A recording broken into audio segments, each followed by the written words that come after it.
Well, it's going to happen in 2025. It definitely is. But I think what's been my drive is I was talking to a girlfriend yesterday, and I pretty much was, right in here and there all my life, but I forgot about things. So yesterday I was saying to her, I was like, I forgot. I wrote for the school newspaper. And then I took my grandson to the library, and they had story time, and they had a puppet show. And I was like, I used to put on puppets. I didn't have real puppets. I had socks, and my brother and friends and stuff would come and watch it. Another thing is like growing up, everything wasn't always so great for me. And I had a diary. We didn't call them journals back then. And I would just write my thoughts and feelings down. So it was like I was writing, but you know how you think that I want to be this, and God says, no, you're going to be that. So the first time that the opportunity was presented to me to actually be in a book, I was like scared, and I'm like, okay, I'm gonna do it. And then my friends were like, about time. Also, in the past, I have a really good friend, and she's like really excellent in poetry, and now she's actually a comedian. And I would go and watch her, and she would tell me to get up there and do something because I had stuff, but I didn't share it. It was just me, and how you said it's not always for you, it's for somebody else. So this one day I got up enough courage, and I went up there, and I said something, and they had featured poets, and at the time they had them on cassette tapes they were selling, so people came and was like, well, where's your stuff at? And I was like, if you only knew, I didn't even want to get up there, to do anything, it was like.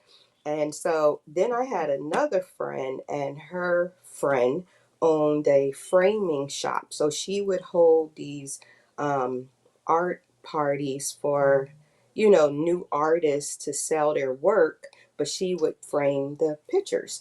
And so we would have, poetry and wine and different jazz and different entertainment. And the same friend, her name is Joanne Ash, that told me to get up there and do it. She was like, write something, you do it. So I was doing it for a while. Also, like I said, the things that weren't so great for me in life, I would just write my feelings down and write it.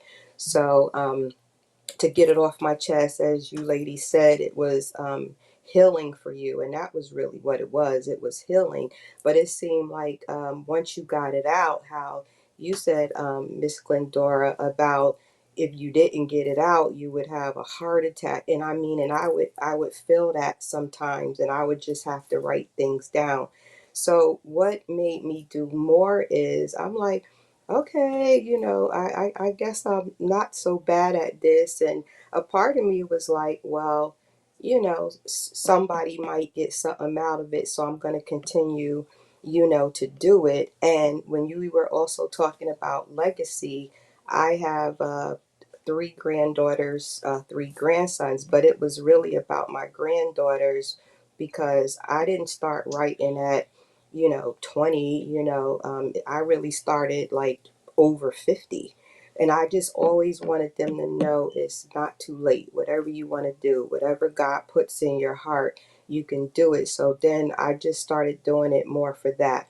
And also, Miss Shawnette, where you were talking about grieving for your son, my son is still here, but I grieve for him. And I didn't even know that you can grieve people who are alive, because he Hmm. lost his sight like 4 years ago, and he's 41. So all these years of him seeing, so it was like the life we knew and what was going on, it was changed. So I also had like grief and feelings and different things that I needed to get on paper, because I was like a basket case from that.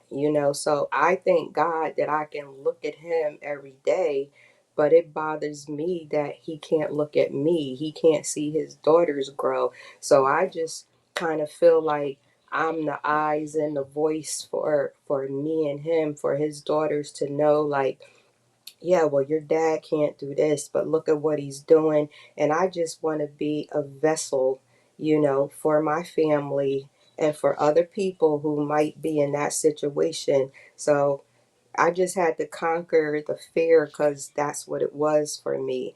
I also felt like I'm not good enough. Like, I don't write like this person, I don't use the words in the vocabulary of that person. But, everybody was just like, you just got to be you.